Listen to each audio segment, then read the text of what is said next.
Hello guys, I Ashi from Helio Update. Now I'm here with my next video. In this video, we will do the most important and common MCQs, top 20 MCQs. Okay, for the BCom Entrance Examination 2021. Okay, if you are new to our channel, please subscribe our channel for all the latest new video notification. And if you want a PDF of this, please go and visit our website. Links are given in the description box. And if you like the video, please click on the thumb button and share with your friends. Okay, let's start the video.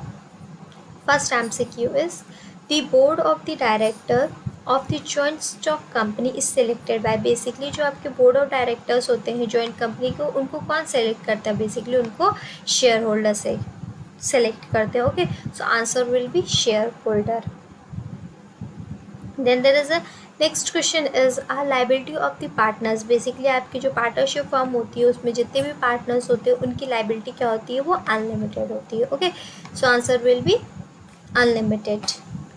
Then there is a next question, third question, which of the following concept has be propounded by the F W. Taylor. F W. Taylor ने कौन सी ऐसी theory concept को explain किया था? Among the following, functional organisation theory was propounded by the F.W. Taylor. Okay,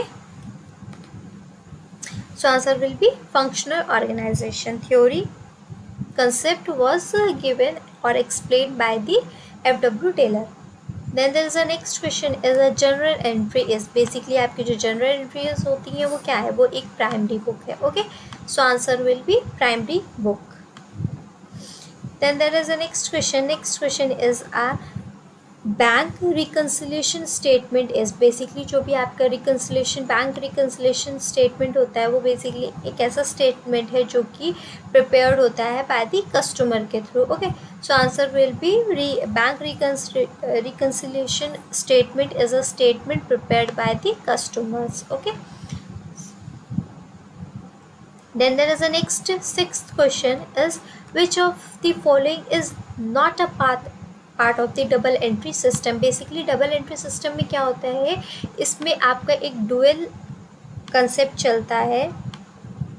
आपका dual concept चलता है जिसमें आपके दो अकाउंट्स होते हैं.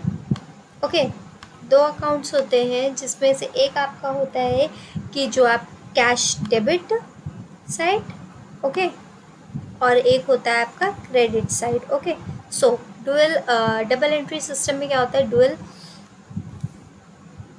इफेक्ट होता है जिसमें दो अकाउंट्स होते हैं, एक डेबिट साइड और एक क्रेडिट है. Debit what's comes in and credit what goes out. Okay, so जो इसमें से कौन सा ऐसा फॉलोइंग में से कौन सा ऐसा पार्ट है जो डबल एंट्री सिस्टम को नहीं फॉलो करता? ओके, आपकी कैश बुक में भी डबल एंट्री होती है, लेजर में भी डबल एंट्री सिस्टम फॉलो होता है, जनरल में भी डबल एंट्री सिस्टम फॉलो होता है, except the bank reconciliation statement. Okay, so answer will be the bank reconciliation statement.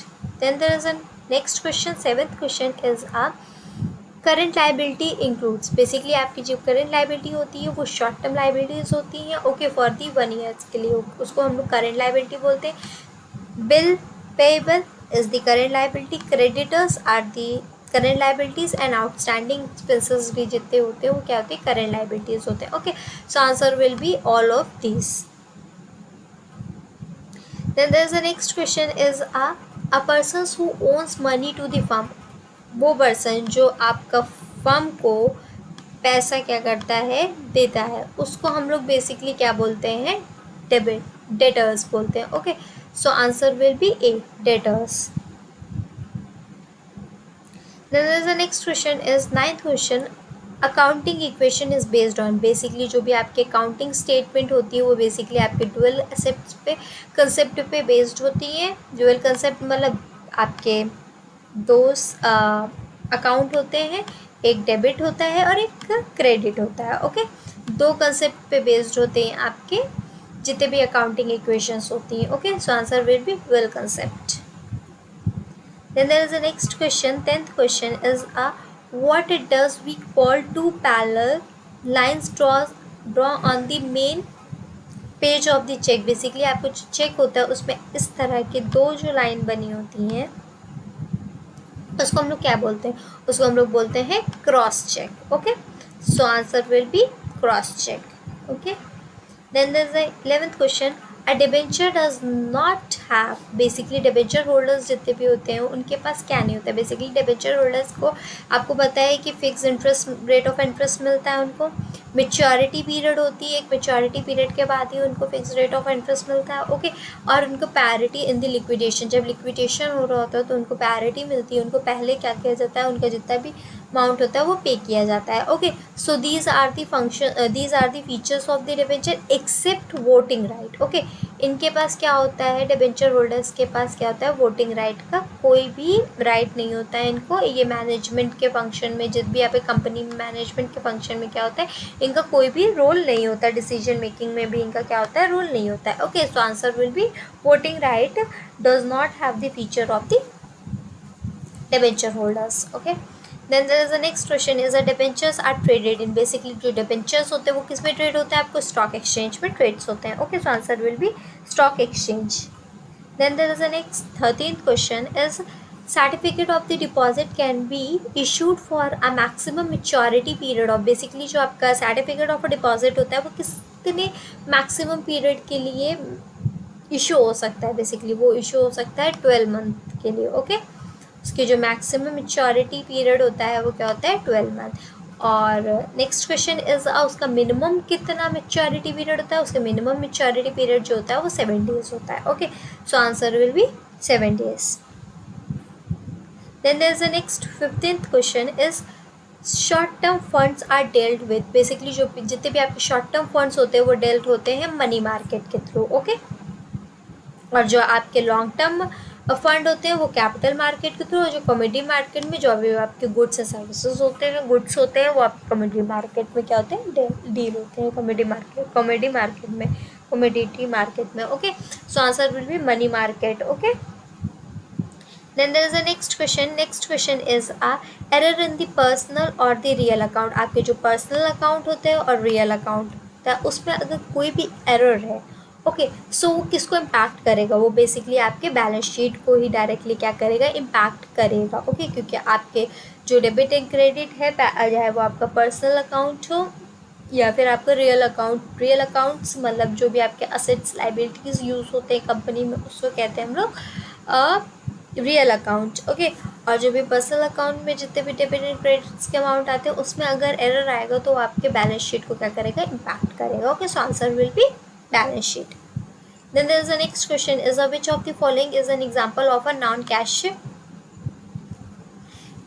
expenses, basically आपके नॉन कैश एक्सपेंसेस इसमें से कौन सा एग्जाम्पल है, किसका एग्जाम्पल है, बेसिकली आपकी जो डेप्रिसिएशन होता है वो एक नॉन कैश एक्सपेंसेस है, बिकॉज क्योंकि डेप्रिसिएशन जो होता है बेसिकली इसीलिए लगता है, एक चार्जेस होता है जो कि आपके फिक्स असेट्स पे ही लगता है। ओके, अगर फिक्स असेट्स के ऊपर ही क्या होता है, डेप्रिसिएशन कैरीड ऑन होता है। ओके, सो डेप्रिसिएशन जो है वो एक नॉन कैश एक्सपेंसेस होता है, और भी इसमें नॉन कैश एक्सपेंसेस के एग्जांपल्स हैं, जैसे डिवेंचर हो गया, आपके गुडविल हो गए, अनरियलाइज्ड गेन्स होते हैं, अनरियलाइज्ड लॉसेस होते हैं, असेट्स जितने भी राइट डाउन होते हैं, ये सारे क्या होते हैं, बेसिकली आपके नॉन कैश एक्सपेंसेस में आते हैं। Okay, these are the examples of non cash expenses. Okay, so answer will be depreciation.